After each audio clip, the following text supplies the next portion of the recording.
good night, guys. This is Juria. I am doing activity 2, which is focused on the technology enhanced instruction. I interviewed several of my coworkers. Jacqueline Beckerman, she teaches English for 10th and 12th grade. Allison Newber, who's over our autism cluster, and Trina Adams, who also does English for our 9th and 11th grade. All three ladies are in our Barack Obama Academy, which is our special education department of the school. I asked them 8 questions.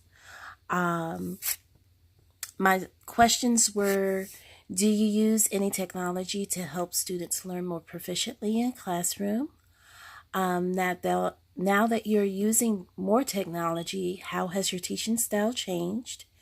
Number 3, do you think technology helps or hinders the students to think more creatively? Number 4, does technology encourage students to work more collaboratively with each other? Number 5, are there any further accommodations within the current technology to help your students with learning? Number 6, what other technology tools would you like to bring in the classroom? Number 7, have your students reacted to the how have your students reacted to the increased use of technology in the lesson plan? And number 8, how much of the lesson plan is technology driven versus hands-on assignments? Just to summarize a lot of this, so number 1, I know that they're using the Summit Learning platform. Everyone, Miss Beckerman and Miss Adams are using it. However, Miss Newber is not using it because of the level of her autism students. They're not capable of exploring or doing too much on a computer. I think only maybe 1 or 2 students of hers are able to do that. Now that they're using more technology, their style of teaching now has changed for them from being more like a facilitator than an actual teacher. As a para, when I was working with them, I was almost like more of a moderator, just kind of overviewing what the kids were doing. If I saw them headed the wrong way, I kind of steered them in the right direction. The instruction is definitely now more student driven.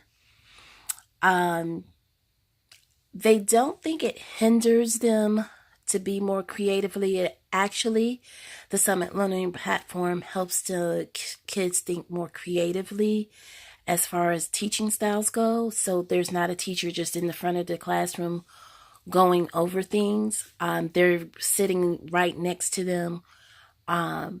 It's very hands-on approach with them and guiding them with their stuff. Are there any further accommodations with the students? They may have some extra things like smart boards or headphones, auditory devices that they try to use with the kids. And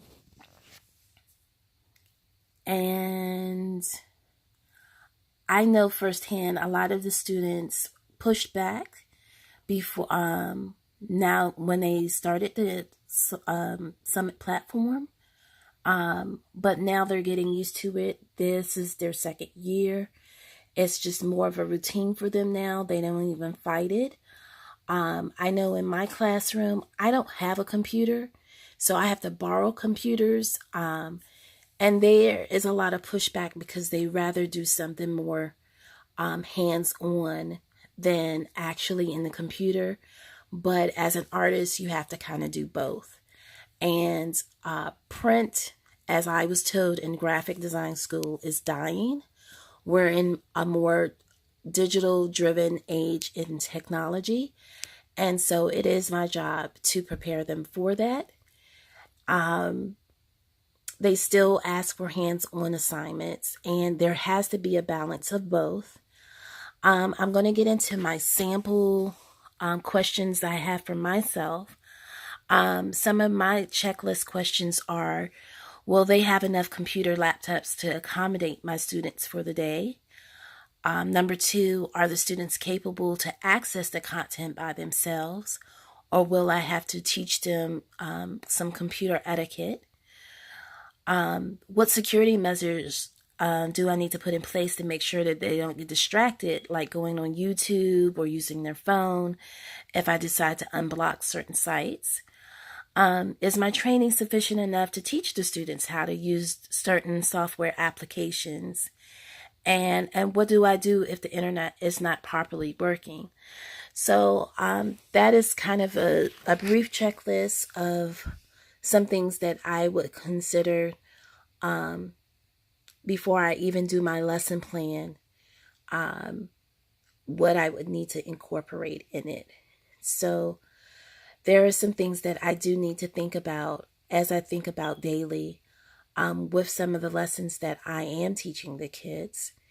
And I'm hoping it will become more seamless as it goes by, that they will have both the usage of visual as digital in my classroom. And that's it for me. Thank you. Bye-bye.